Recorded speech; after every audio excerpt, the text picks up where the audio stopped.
Welcome to Career Paths and a Social Awareness for the Dancer webinar series. This is our last webinar for the spring semester, and I really hope that you have found all of the webinars before this point really informative. I hope that it helps you if you're looking at a specific career in dance, or maybe even were enlightened by a career that appeared that you hadn't even thought about. There are still so many more to explore, but I hope that it has started to make your wheels turn on what you could possibly do within dance. Today, what we're going to talk about is a social awareness. And what this is really just sort of starting to bite in a little tiny bit, taking a little nibble into what kind of inequities exist within the dance world, and maybe how we can start thinking about what ways in which we can find to make advances in the dance world, to make some improvements, and especially for you as future dancers, what can you help to bring to the table to really launch the dance world into the next generation? How can we help the dance world improve itself and continue to be inclusive of all, and to hopefully make it a little bit more accessible to all, both in the actual accessibility, but also in the desire to want to be a part of it, or want to view it, or want to help contribute to it. These are the things that we'll discuss a little bit in this webinar.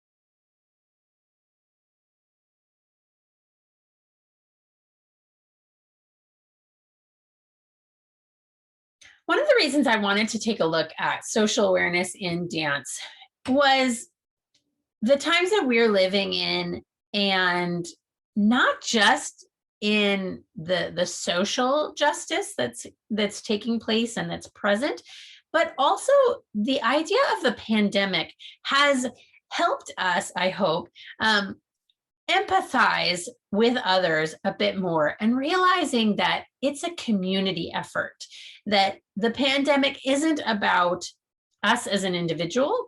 It has been about how we as a community heal, how we as a community reach out to others and help others. And when we're looking at social awareness within dance, that's exactly what we're doing. Is we need to start thinking about being empathetic to all of those within the dance world. The dance world can be challenging, but it doesn't have to be. And I believe that when we start thinking about this, when we start thinking about the inequities or the injustice that are present in dance, that if we can hold out our hand to another who maybe didn't have the same experience or the same upbringing that we have, and we open our mind and help all of us embrace our own paths, but at the same time help one another, I think as a field, we will grow exponentially. We will be able to become so much more than we already are, which is already great.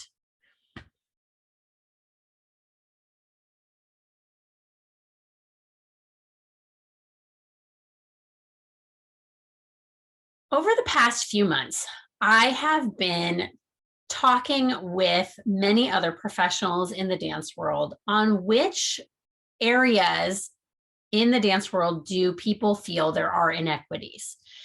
It is a really interesting conversation, and one of the most interesting things I found in the conversations that I had were that a lot of people view a lot of different elements as being part of what needs to be improved upon. For each of my slides today, what I decided to include were articles that I found interesting, informative, thought-provoking on each of these inequities that we're addressing today. Please feel free to pause this webinar and go to each one of these different articles. There are so many more that are available for each of the points that I'm making today.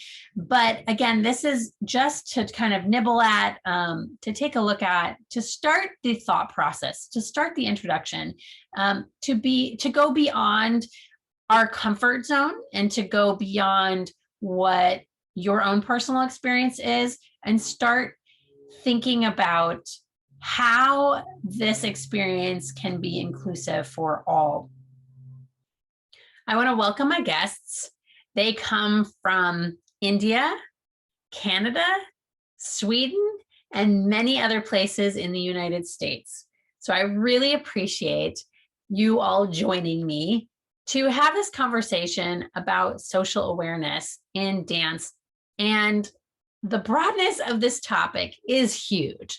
I really understand that and appreciate all of you giving your own personal thoughts and feelings on what inequities, what things need to be addressed within the dance world. Dance. I mean, so dance, right? Like, it's big.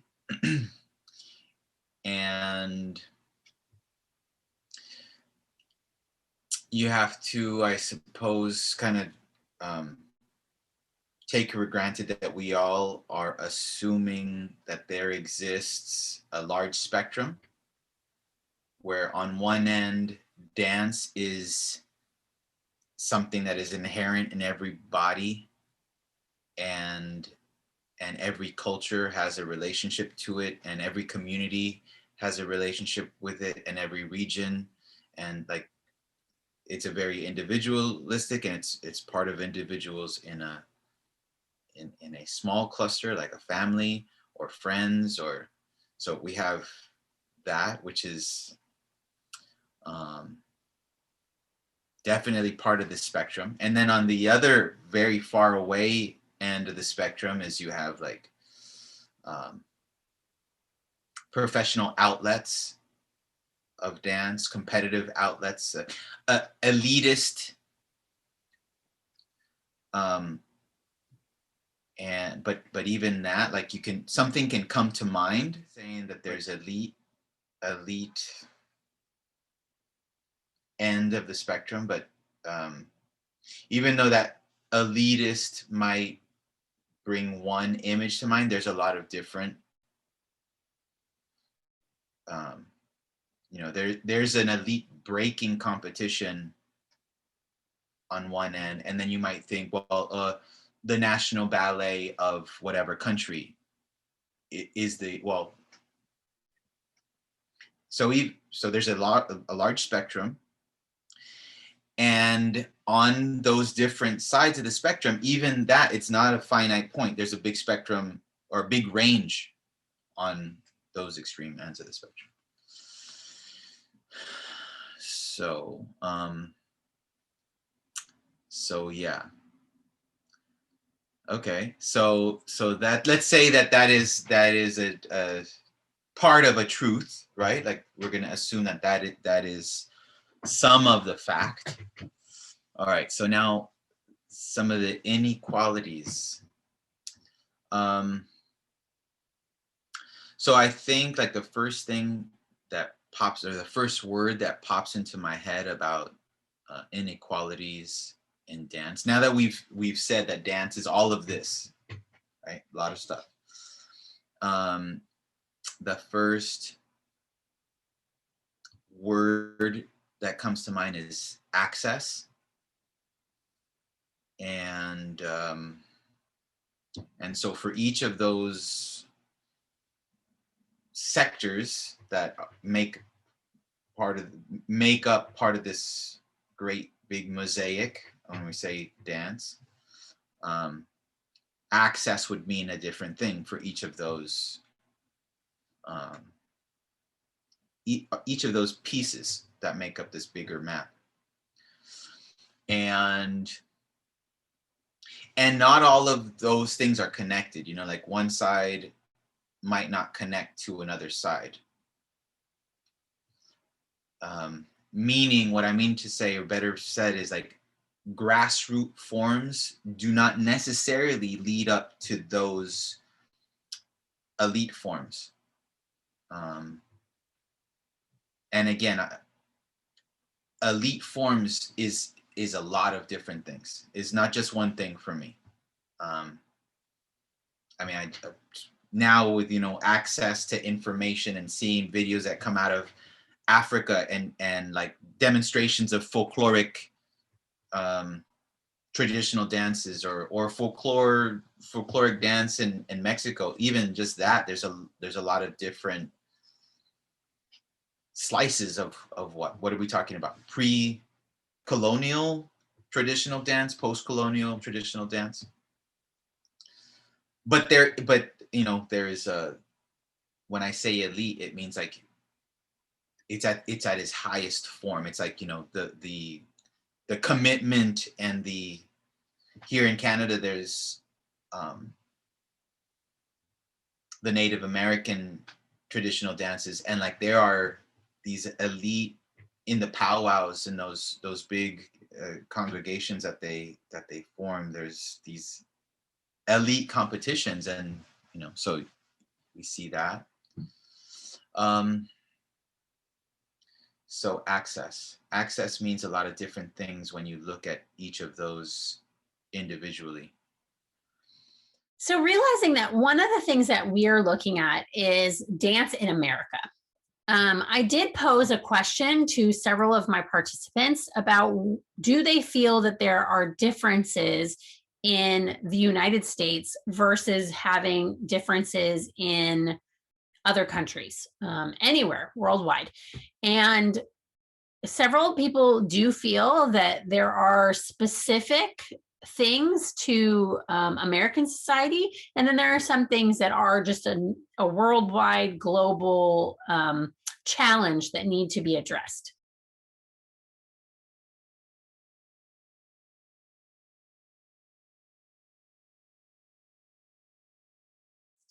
So one of those worldwide, global thoughts is on race and racial inequalities.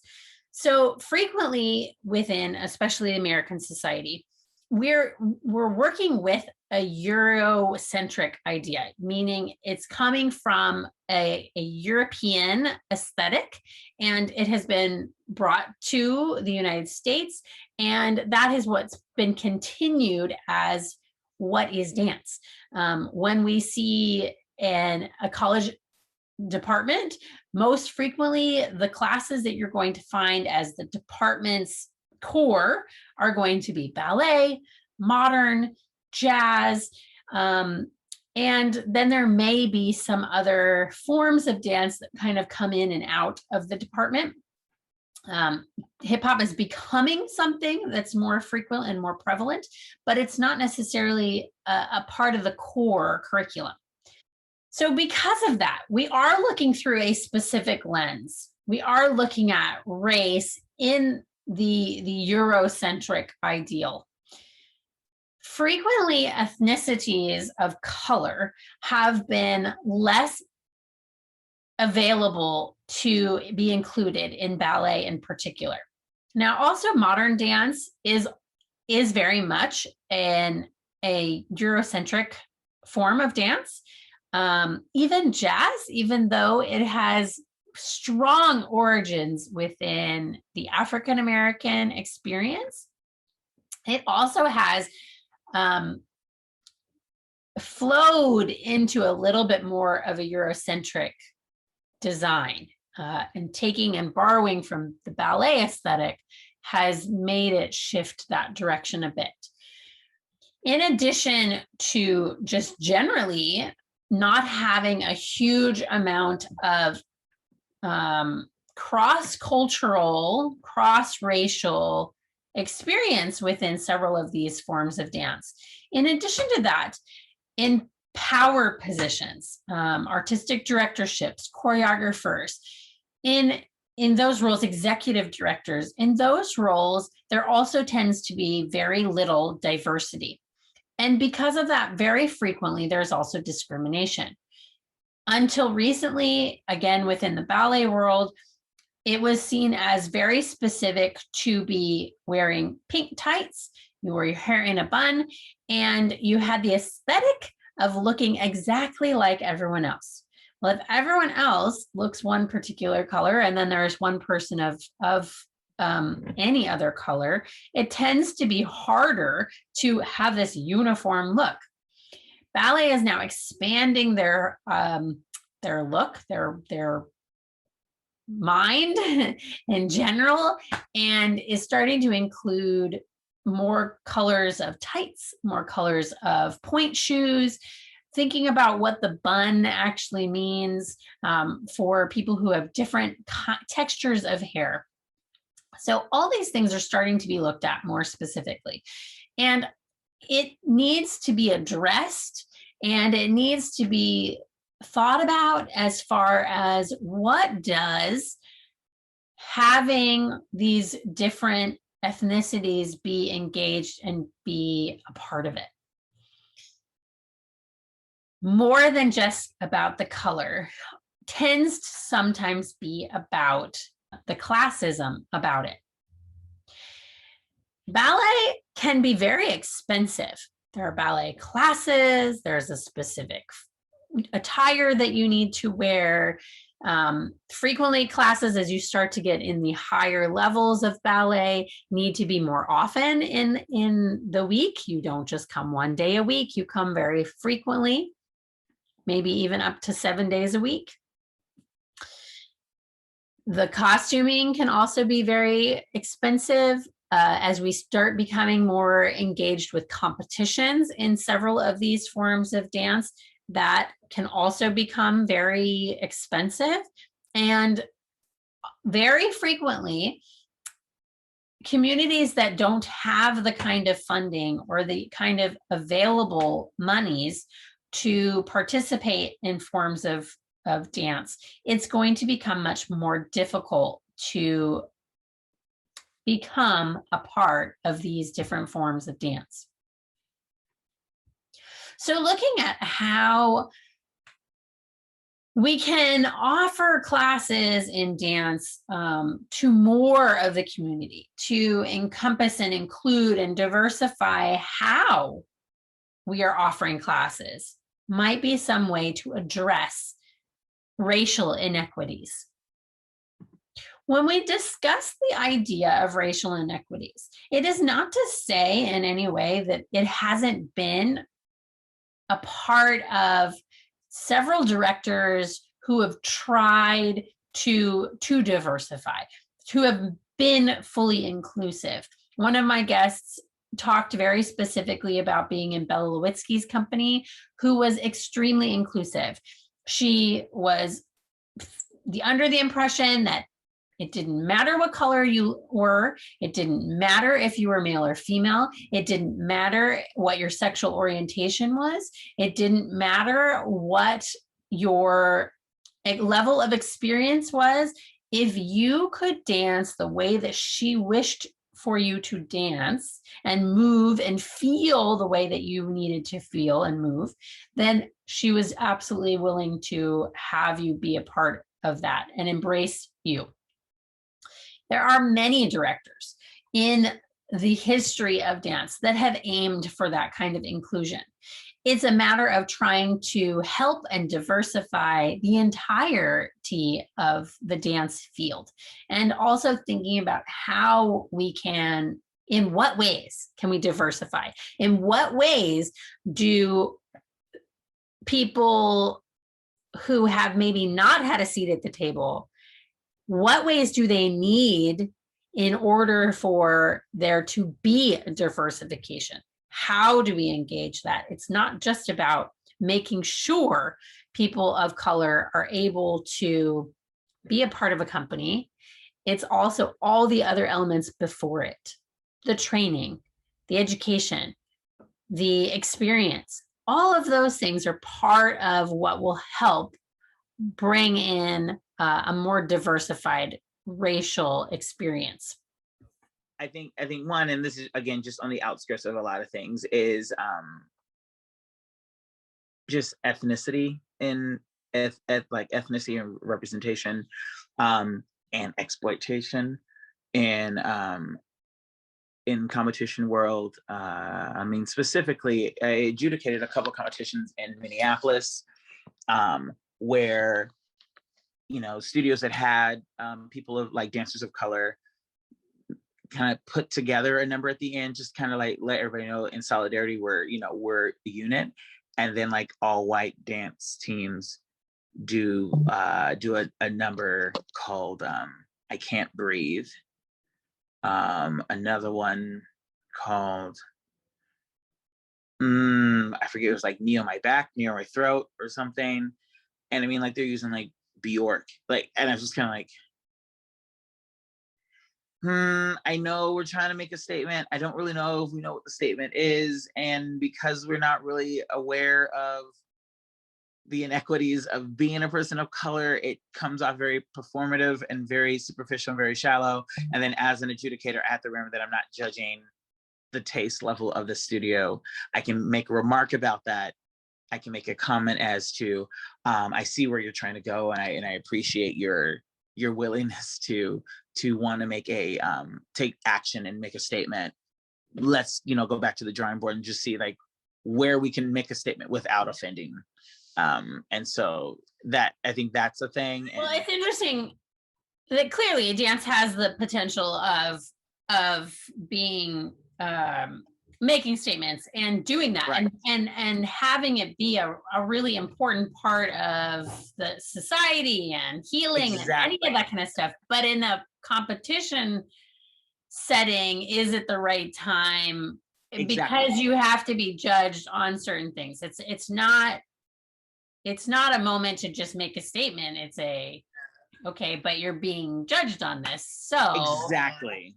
And because I'm like, we all know that dance, I mean, changed the world and made very massive political statements. And, in concert, I'm like, especially when it comes to dance, like competition, dance adjudication, the rubric is as much to make it less objective as possible.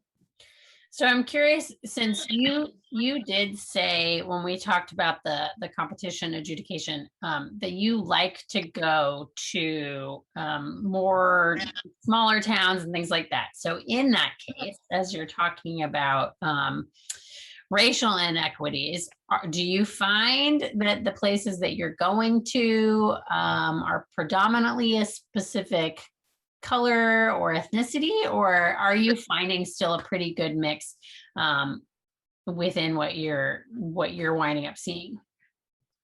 I will tell you, there's a point at which when you hit, and I often have this conversation, there's a point in which when you're traveling so West Coast, and I forget what states, like right before you hit to the West Coast, but like that's pretty diverse. It's same the opposite direction. There's a line in which you hit where headed to the East Coast, very diverse, broad representation. But like this middle chunk, I'm often like, are we deterring students of color, or are we deterring non-white students because you guys want to have a safe space? Like, I'm like, I don't know, because what we often find in like Sioux Falls, South Dakota, is you have like 6 studios that are competing, 2 of which are predominantly of color, either Latino or Native or Black, and sometimes refugee, and then the other ones are predominantly like Caucasian. You're just kind of like, but Sioux Falls is like what, 40 square miles? How are you guys like? And then, most of them are like, oh well, there's these 4 studios are here, and then the other ones are on the outskirts, and I'm like, okay, there's all the Black kids went to this one studio. That don't make any sense. Like, so and then you always find like one student oh, it's just like, it's always heartbreaking when you find like one student at a studio where it's clear they've been like kind of like ushered into, that has so much technique and so much potential, and they're featured in every number, and you just kind of like, oh, you need to leave that studio. But I'm like, oh, but I wonder if it's because that's the only studio that'll have you in there, and you just happen to things. Yeah, I think that to answer your question, it's the middle that I'm finding the most segregation, whether it be cast line, like based off like the money, because you can see where the money is in like the smaller cities, or if it's based off like ethnicity. 20 years ago, Le Grand Ballet, which is the company that I started working that brought me to Montreal, like it's all white, it's all white. When I left Le Grand Ballet and started presenting work in what was like the contemporary dance milieu, all white, just all white. And not only all white, but also of one practice, right? Of one type of root that gives one type of fruit. And within the dance milieu, there were, where you would find color, it was because the company was like focusing on African dances, or focusing on not necessarily traditional Bharatanatyam, but that and how it bounces off of contemporary understandings and composition. But there were companies kind of dedicated, or not dedicated, there was companies where at the head of the company there was a person of color, and it was part of the diversity, that was like they become the flagships of diversity. So now in 2018, a few years ago, I got the Montreal started giving out these prizes, and we got a diversity prize, and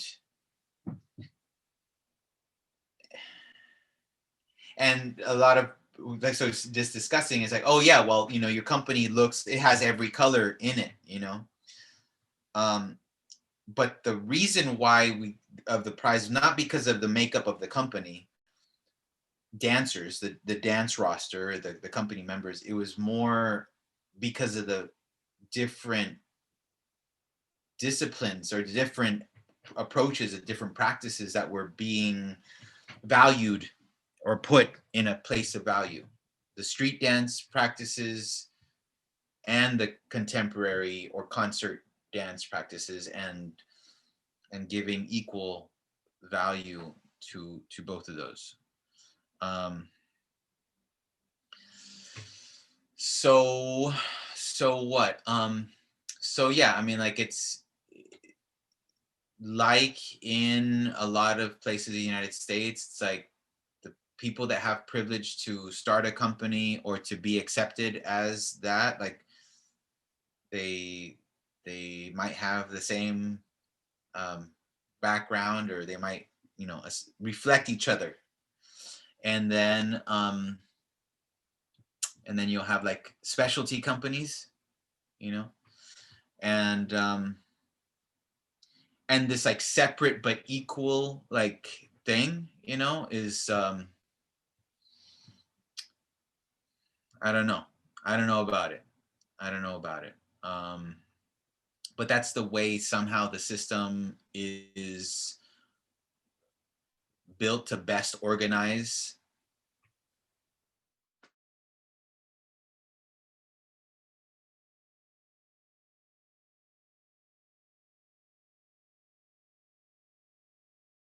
Another inequity that was discussed amongst my participants was that of gender. This is one that I personally have experienced and felt and believe is something that needs to be addressed and continued to be worked on. Personally, I am happy to see that there are great strides being made in Europe in particular, within the ballet world. Again, the idea of it being within the ballet world and these Eurocentric standards. But the idea that gender is something that has an inequity. Frequently, there are a great number of female performers, but there are very few female CEOs, artistic directors, executive directors, choreographers. There are fewer, and especially within the companies that are receiving quite a bit of renown, and also those that are tend to receive more funding. As I stated, I am finding it to be a breath of fresh air that many of the European ballet companies have begun to, as their artistic directors have been retiring, that they're replacing those artistic directors with female artistic directors. And I think that that's a really great step in the right direction. Also, because those females are now in the artistic directorship, they are also then tending to hire more female choreographers. When we start thinking about all the very famous choreographers that that exist in the world, there's only a handful that happen to be female. And so it's very important that just from the base start, as all these dancers are present, we also want to be giving the person who's creating the dance the ability to do that.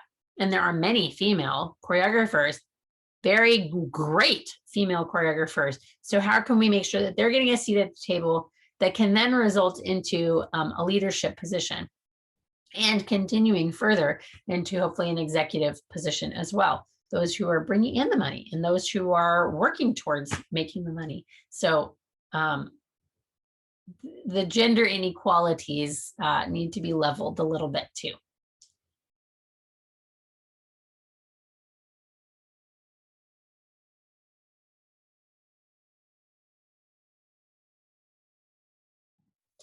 Now, along with gender, there's also the idea of sexual orientation or gender identity. One of the things that is very frequently found, again, we're focusing on this this American, United States of America focus, this lens that we're looking at here. But many of the dance genres have a very specific view of gender identity, sexual orientation, and starting to think about how to be more inclusive of non-binary and gender fluid and many more ideals of what exists and what is capable to be described on stage. Very frequently, what is being portrayed in a stage space can typically be much more of the heterosexual experience. So even if a performer is homosexual, they may be needing to demonstrate a heterosexual experience. We're actors along with being dancers, and there's nothing wrong with that. But we also want to make sure that we are being thoughtful and inclusive to being able to demonstrate more of a homosexual experience. As I said, a non-binary, a gender fluid. So we want to start thinking about where are those representation? where is that experience represented on stage? Where are we seeing that experience? Is it okay to see that experience? How do we see that experience? Is it within the storyline? Is it within the movement? How are we starting to address that a bit more? I feel there's actually there's quite a few. I mean, like, we're still working on the like, oh, boys dance situation, and primarily in when it comes to dance adjudication. When I tell you like competition dance, there's so many people think, oh well, because boys are so rare, you're gonna it's either on the either side. Since boys are so rare, you're gonna get all these extra points, quote unquote penis points, as they say, for having a guy on stage, or it's, oh well, these judges don't like male dancers, so that's why we didn't score so well. And it's like, no, I think if we all just understand that boys dance too, and we're just looking at a stage full of dancers, regardless of gender or gender identity, that would be one. I think there's another inequity when it comes to speaking of gender identity, the gender self-expression on stage, especially in competition dance. We're in a situation where we shouldn't be able to look at the body and think of it as art and as a form, and that the dancer, regardless of their gender identity or gender expression, is doing an amazing job without passing judgment, like a negative judgment. I feel like that's often already a situation, just within competition dance. I can say, there's times when I'm sitting next to other male judges who may identify as heterosexual, or even some as homosexual, and they're like, oh, he just needs to be a man. He's not being a man, and that's not a man's costume. That's not a boy's costume. And I'm like, yeah, but he has outstanding turnout. So that's so weird that like you're fixated on these tights, these like what's it called, faux leather tights, and you don't like it. When did you just realize that he did 6 pirouettes and imbalance in a full retiré, fully rotated and turned out, and his core was right over the top, and he was spotting? Like, that's what we saw, right? Everybody else, were we bogged down about the pants? Because that doesn't matter. The pirouette doesn't have a gender, so I don't know why we're focusing on it.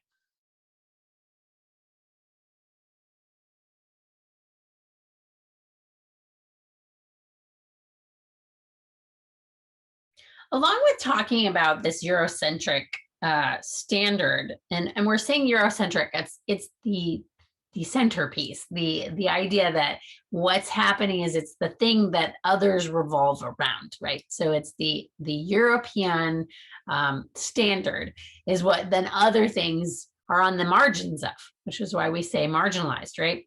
So when the European standard is in the center and the others sort of are on the outskirts, what happens is those forms of dance that have that European standard or that Eurocentric standard, they tend to be the ones that get the funding. They tend to be the ones that get the notoriety. And then all the others get the less as it trickles out. And one thing that we need to start thinking about and examining is, how do we make sure that all forms of dance are given the same weight? Is a ballet company really better than a contemporary company? Is it really better than a tap company? Or are companies more important than a crew or any of these other type of things? So when we're starting to examine the idea of a Eurocentric ideal, and this happens a lot in education, that those forms of dance tend to get a kind of a higher billing. How do we get it to be that all are weighted equally? How are we inclusive of all the different forms of dance so that one doesn't get sort of the higher end of the scales and one gets the lower end of the scales? I'm discussing this in education, but this absolutely exists in terms of funding with companies, dance companies. Very frequently, a classical ballet company, those that are performing the classics, the things that have existed and have continued on, they're the ones that are going to get the most amount of money from corporations, from private investors, from government funding, grants, any of those kinds of things. And then modern companies might get some money, especially if they're established. Contemporary companies, meaning contemporary ballet companies themselves, also, they're going to get less, and they might not last as long, and they might be harder to keep and sustain. So we want to start looking at how can we sustain all of it? How is it possible? How can we get that we understand the value of new and innovative along with tradition and time valued classics? Well, right now in North America, United States, and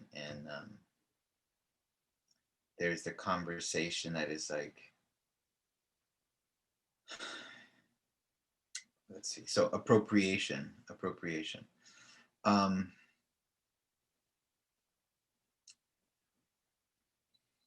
My experience of hip hop culture is being influenced by kung fu films, being inspired by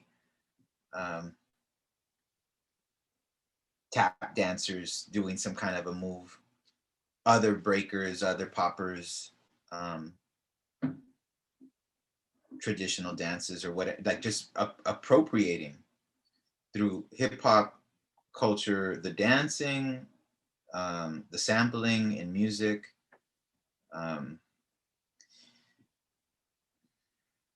And that's probably a different thing than like hip hop culture developing in, let's say, Mexico, where language and cultural references are injected into the art form because it is coming from the neighborhood in the Efe, one of the neighborhoods in Mexico City, and what they're pouring into their rap is based on what they're living, and it's coming from a more, I guess, an authentic pathway, but I don't know. Now, I think appropriation, though, I said appropriation, and then I talk about hip hop culture. But on the other hand, whenever we talk about appropriation or like classism or racism or any of the isms, like we need to, those that can appropriate are usually those in power. So hip hop culture doing that, sampling, being influenced, building something out of nothing, taking power out of a lamppost so you can, well, it's because there's power, there's a city system, and like we don't have, they have, we take. When we're talking about like cultural appropriation, usually it's in this lens of rich taking from poor, powerful taking from the disempowered, disenfranchised. So even as I think about the examples in hip hop culture, it's not the same thing as appropriation. It's not the same thing as cultural appropriation because, or at least what it's come to be really coined as now. We're talking about mainstream, popular, white culture taking.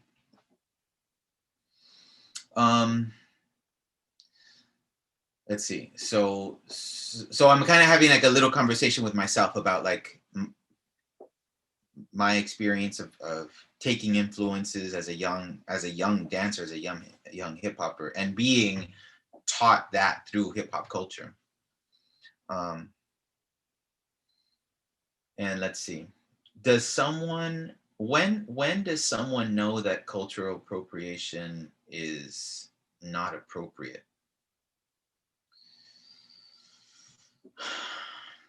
I mean, I think right now there's a big re-education happening, right? A big sensitizing to, like, can't just rip things off. And but it's a tricky, and it probably will be tricky, and it probably will be messy, and it probably will be like, look at the history of this individual that is doing this. Don't look at their skin color, don't look at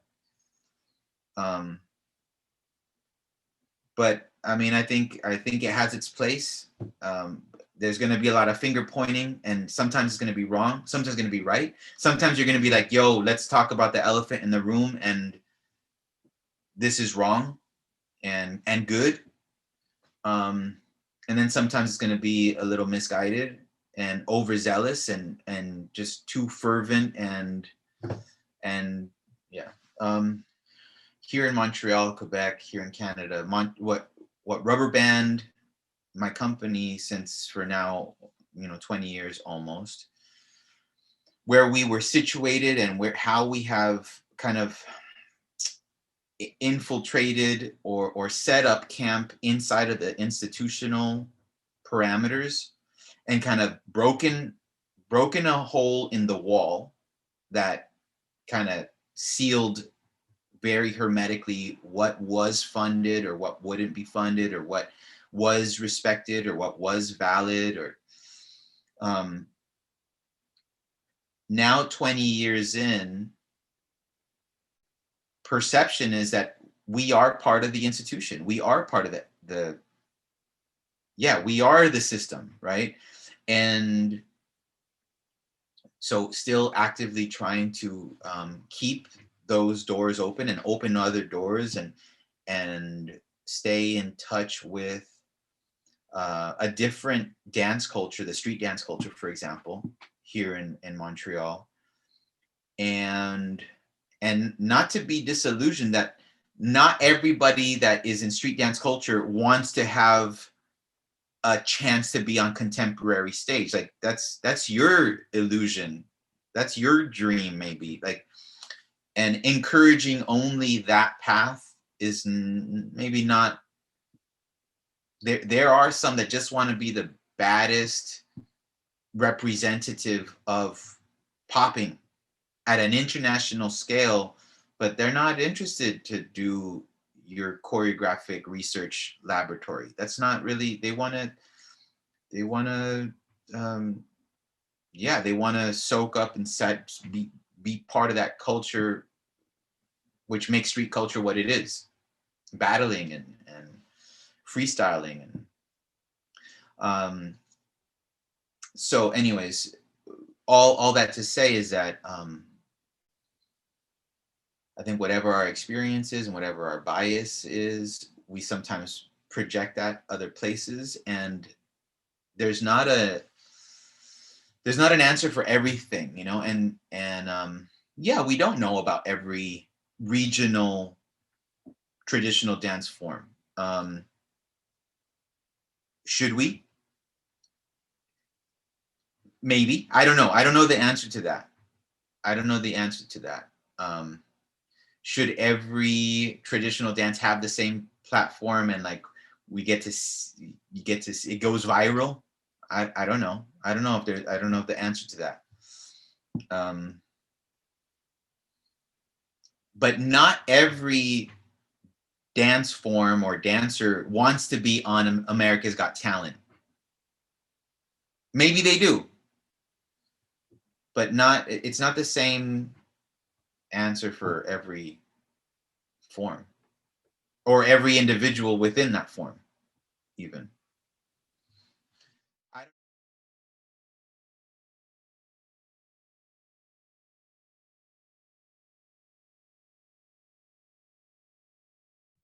In particular, this is one of the areas that my guests have discussed as being a difference between the United States and many other countries.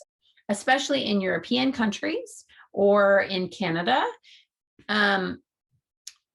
the arts and dance are valued differently. It's not about making money.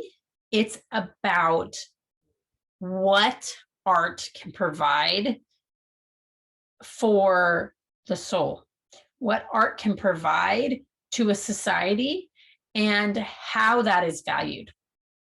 So many of my guests did discuss that in the United States, funding is through private investors, private entities who give to, again, those more notable companies, those who already have the money. They continue to get more money because they're seen as what's valued, because they make money in the United States. In Europe or in Canada, the places that I had conversations with people, the government provides money for the arts. With this money, companies are able to sustain themselves a little bit more frequently, and they're able to explore a bit more. They're able to try new things. They're not put into a box of, this is the thing that sells the tickets and this is the thing that makes money, so therefore that's what you have to do. They're given the opportunity to express and explore a little bit more. Yeah. So in Canada,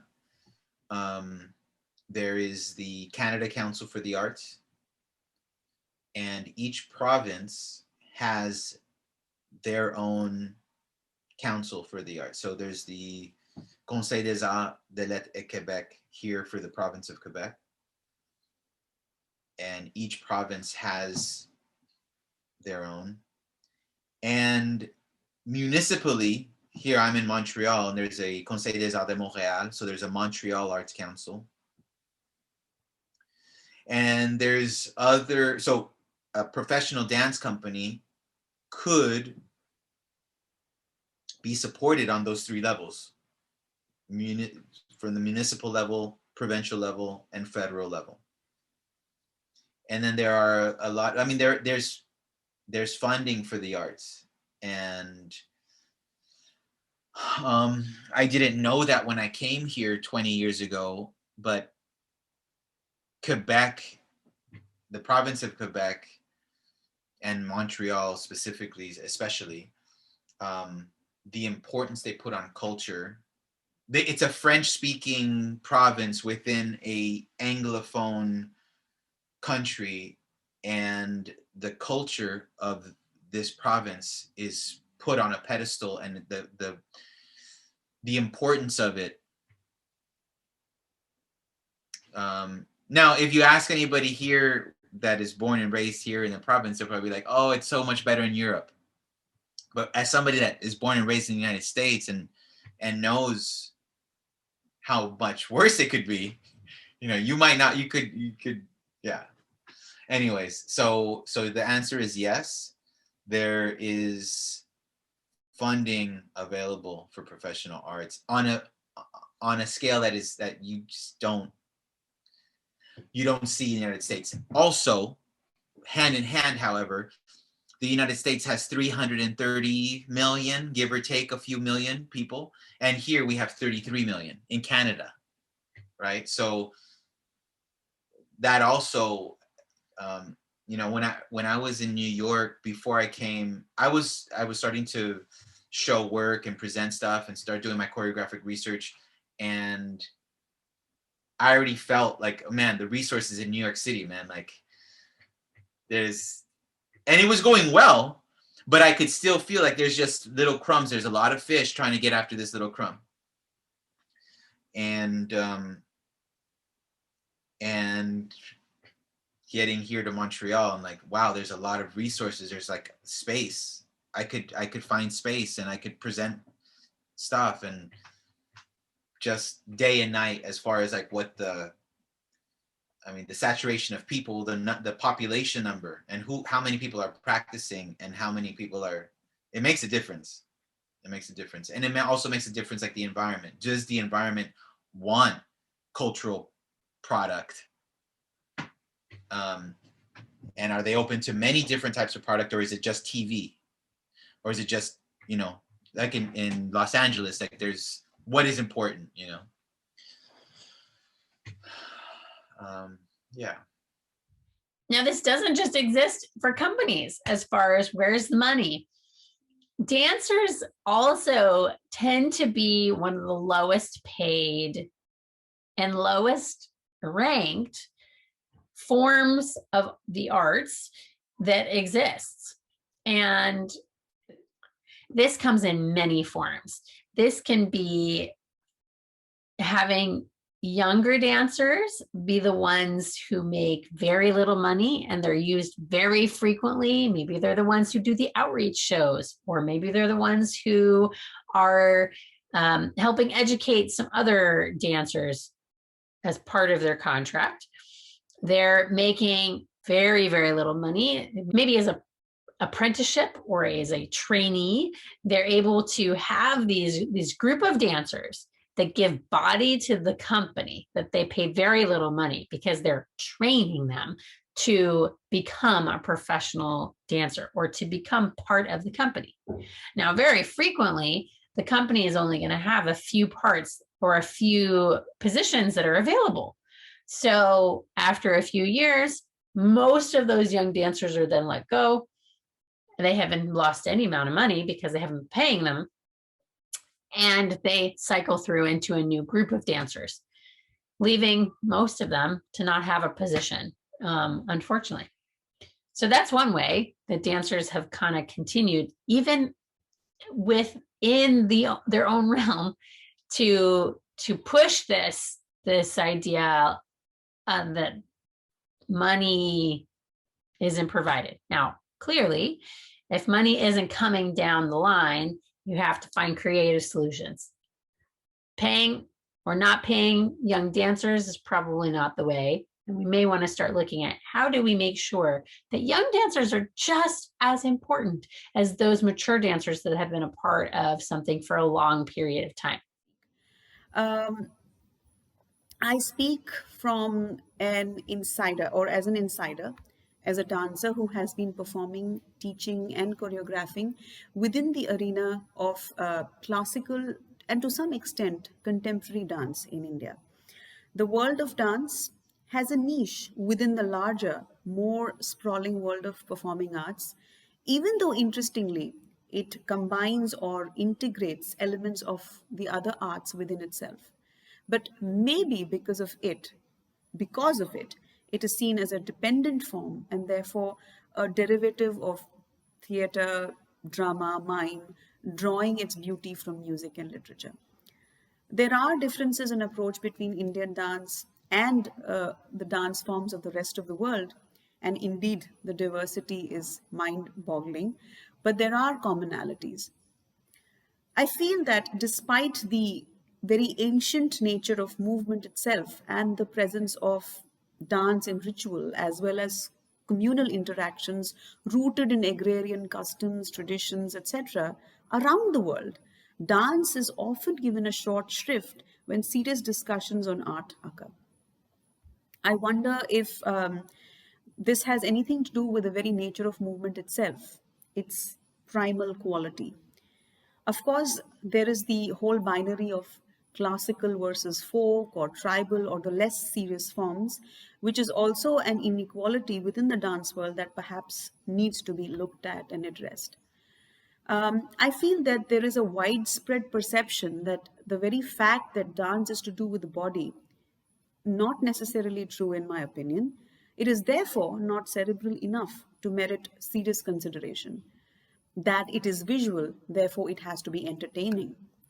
So these perceptions of the outsiders, and I think to some extent even the practitioners within the form, create certain inequalities in the form itself. There are other inequities which I feel are unique to the dance world. These are to do more with the reality of the being on stage world. I think I speak for pretty much everyone when I say that performance spaces are too few and shrinking for dance artists, especially emerging artists. The few that do exist whether they be grants or opportunities to perform, get snapped up by established names. In India, especially, you are greedy if you expect an opportunity to perform and be paid for it. Under such circumstances, one is forced to seek employment in other fields, that is, if you have the requisite qualifications or skills to do that. Uh, Dance as such does not really pay. That, I think, is a bitter pill that us dancers, and I'm guessing most dancers around the world, have to swallow. So, under the circumstances, what does the dancer do? Because the first thing every dancer really wants to do is perform. But as time passes, in wait for those opportunities, you continue to train, practice, rehearse, create, but those opportunities are few and far between. So it's quite like that girl who's all dolled up but has no party to go to. One of the disadvantages of the art is embedded in its very nature, in that the fact that it is so physical also means that your art comes with an expiry date. True of most performing arts, but I think much more so of dance. Dance forms like Indian classical forms and maybe a form like flamenco could be cited as exceptions because of their focus on expressiveness. But even so, at the end of the day, dance is physical and therefore fatiguing as it is invigorating. There are a lot of questions here. What really is the future of concert dance, which has always had a niche audience that is, again, quickly shrinking, except perhaps in pockets of highbrow society? So, what is going to happen? I mean, are we still going to have audiences to watch us? Um, every dancer will, I think every dancer will have to do a fair amount of soul searching to figure out the answers for herself and himself. But one thing is for certain, once a dancer, always a dancer. You can take me out of dance, but you can't take the dancer out of me. I think the answers lie within us, lie in honesty. They lie in straddling the world of pragmatism as well as the ethereality of dance. Of course, some expectation does exist from the system itself. Perhaps the state could increase its funding, perhaps create spaces which bring art closer to people and not appear so elitist and distant. That would certainly help. I realize I'm only scratching the surface here, and there are many more things to be said, but I'd like to end my remarks on a note of good cheer and maybe some smugness, because I feel that we dancers, are privileged. Despite our penury and dereliction, we are trained to be self-sufficient, adaptable, and it's our art which is hardwired into us. That special secret knowledge of something beyond, mystical even, that happens when one moves. And it is only our knowledge. No one else is privy to it. And that makes everything worth the while. So, namaskar. Thank you, Shanti, once again for giving me this opportunity to express my views. And may the dialoguing continue.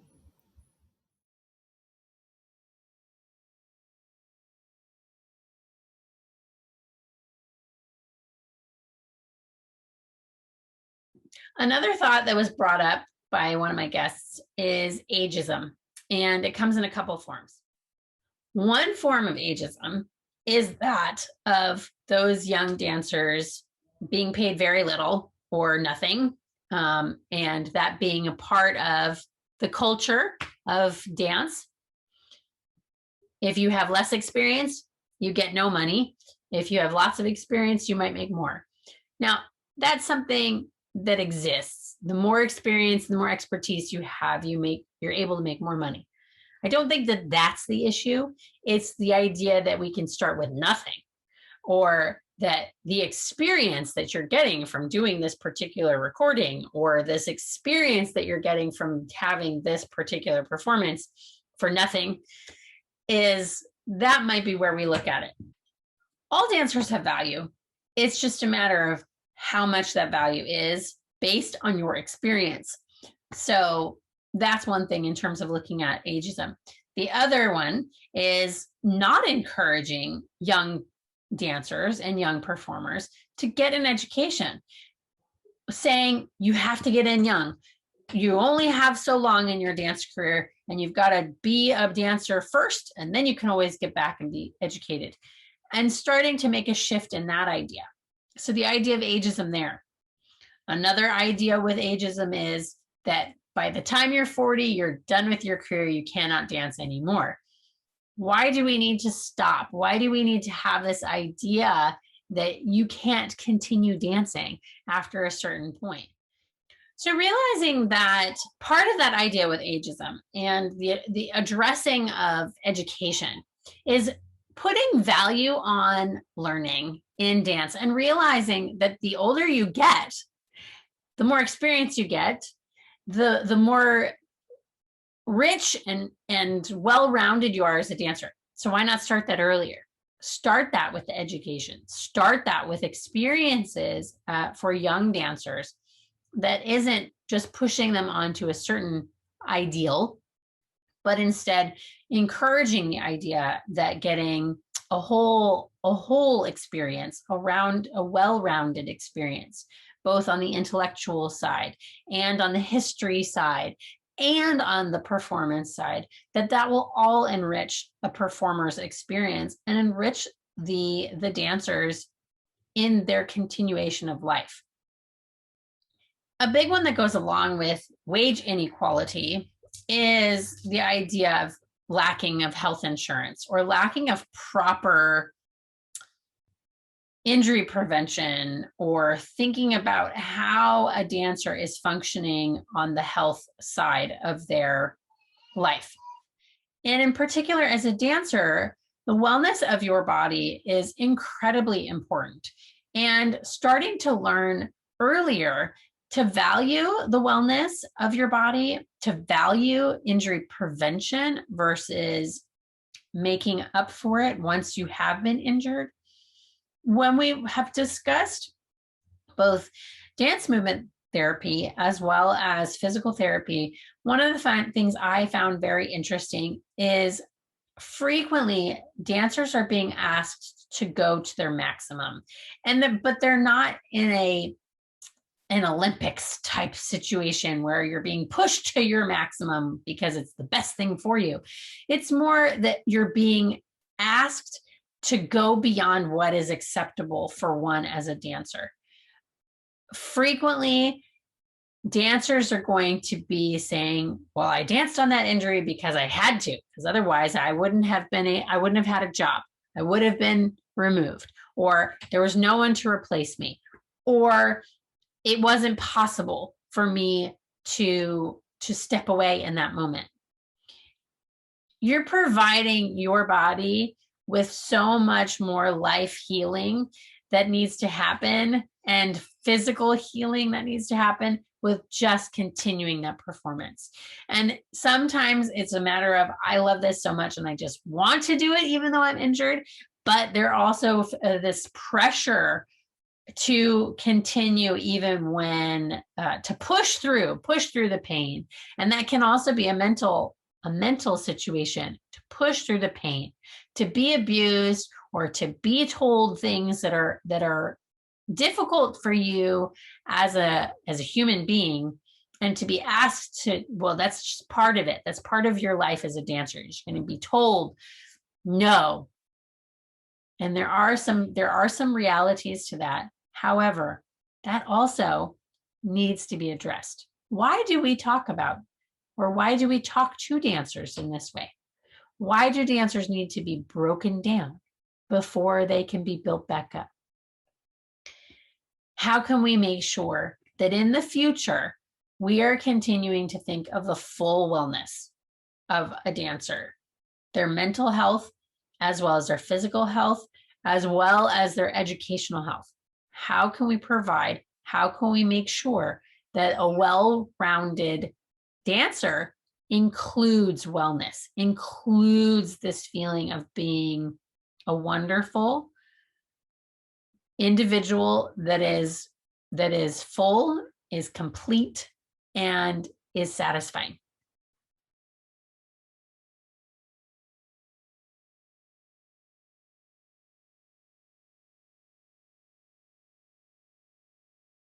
So one of the things I posed to my guests were, in what ways do we feel we can make adjustments? In what ways can we push for a better dance world, for a better understanding, and for addressing these inequities?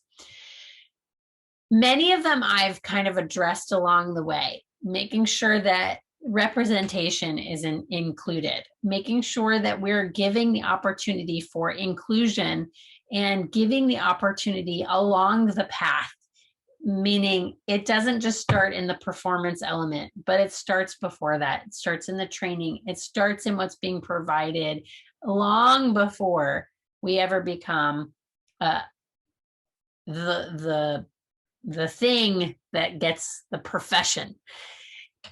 Realizing that we're also not just training people to become professionals, that we're training a society to value dance.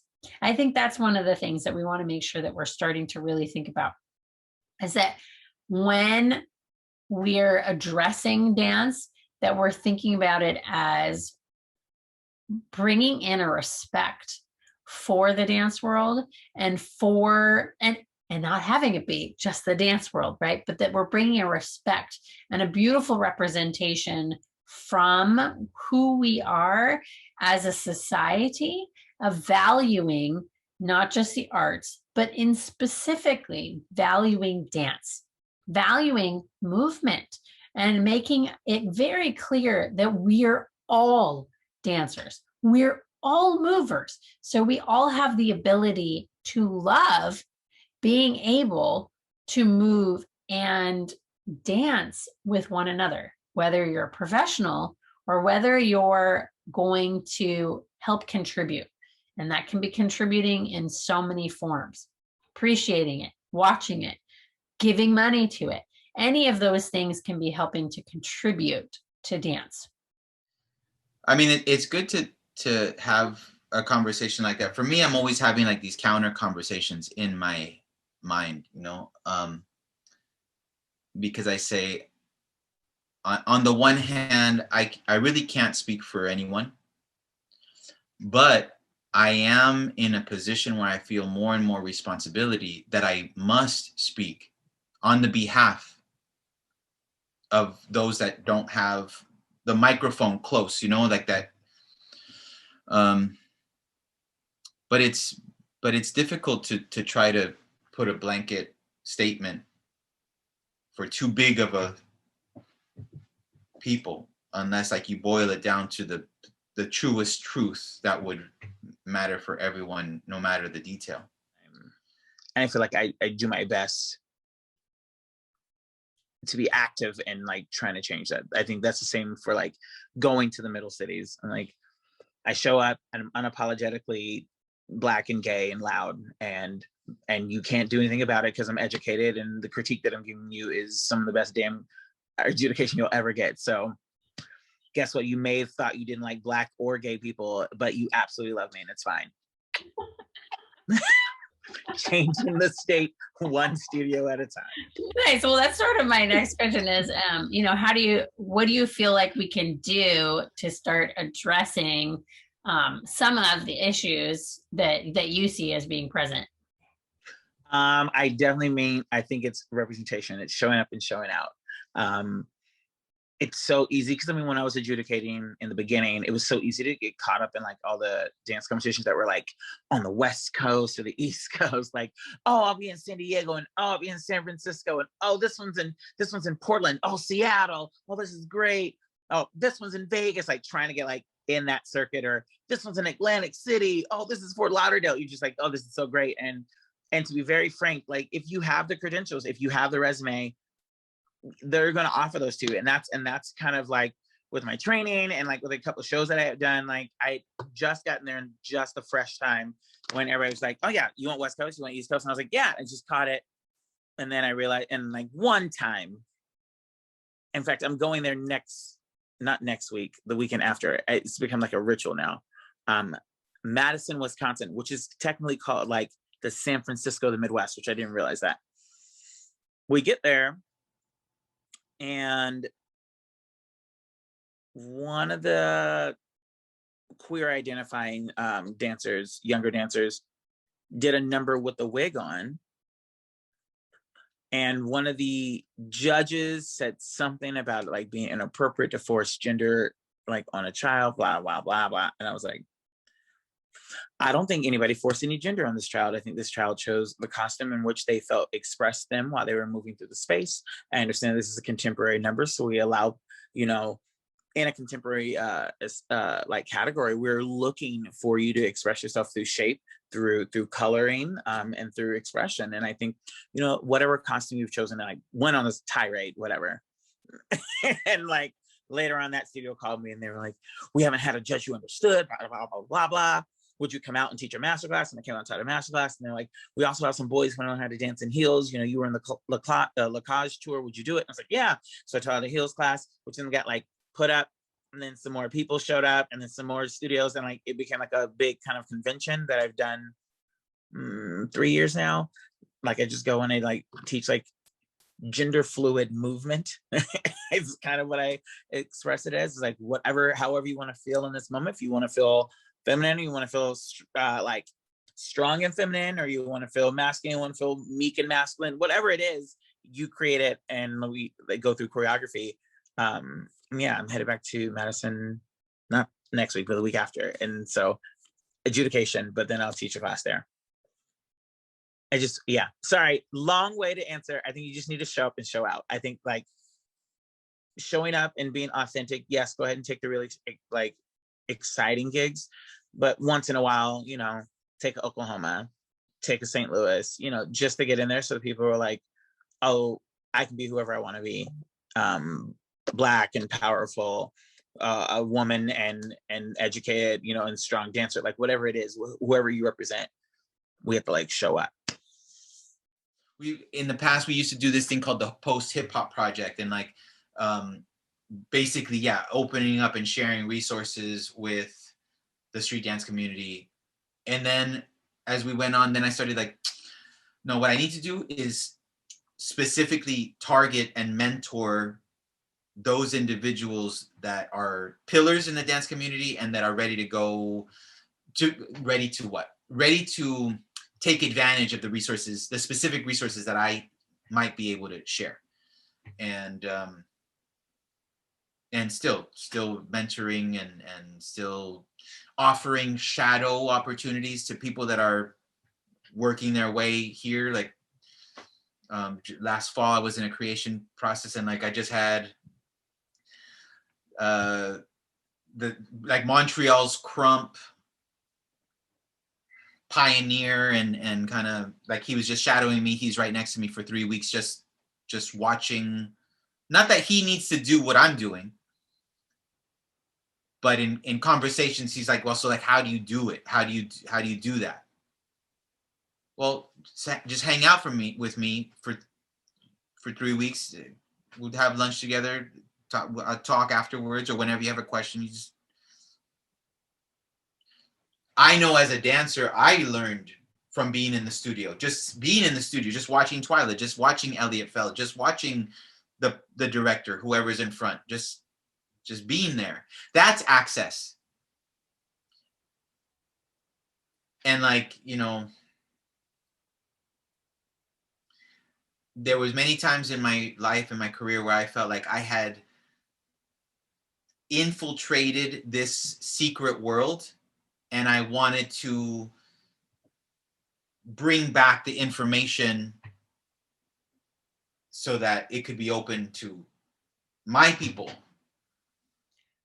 Some of my guests also said having things like this, having webinars, having seminars, opening the line of conversation a bit more to be inclusive of these ideas, and thinking that we're not there yet. We're not a perfect form of a profession. We're not a perfect form within dance.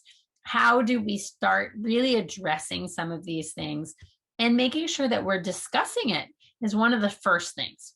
Really understanding people's experience, really opening your mind, opening your heart to listening to how other people have experienced dance and have experienced what their own personal path has been. Whether that has been privileged or whether that has been complicated. It's all about how do we start finding how we as a whole can address some of these things. And having that communication is going to be a big part of it. It's not a blanket, there's no blanket answer for everyone, but it's good to know all the different scales of needs as well, and the different possible stories. And right now, like this conversation, we're talking about practices. I think like that's where I think I would have something to offer, is like how street dance practices, my experience with it, and the strengths, and then like institutionally the threats of it, but we're not talking about like, you know, all the other things like finance or body access. I mean, there's a company here, and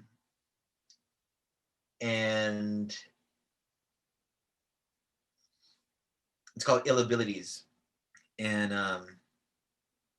so it's a b-boy crew, wheelchairs, crutches, like this also exists. And where is the access? So that's one thing. Looks and gender, and like, you know, it's a new things to, not new things, but things to consider that maybe before we're not, it was just like a categorical, like, no, what are you talking about? And now there's more consideration to, like,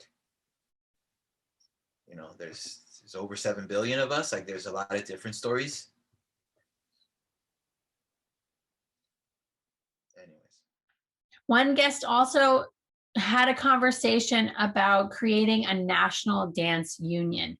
If we have a union to really press those who are in the positions of power to have much more of a uniform look, a much more of a uniform approach, making sure that dancers aren't being paid nothing in order to do something, or that there are equalities, that when this is being given this, you also have this that's also being represented. So a national dance union may be a very good approach to how we move and how we proceed forward. Another thought and approach that has come up is creating a federal commission, or also having a representation within the federal administration. Finding a secretary of the arts would help provide with someone who is taking a look at what are the nuances of where there are inequities. Someone who can look at how can we make sure that there are those issues being addressed. So starting to provide a little bit more representation on a federal level may be a very good way to start addressing some of these inequities. Along with that, it would be really wonderful if the dance world could be provided with federal funding. There are some drawbacks to federal funding. One of the guests that I talked to, again, that was with Bella Lewitsky, is sometimes that when there is federal funding in this particular society, there also may be a desire to have a political spin on things.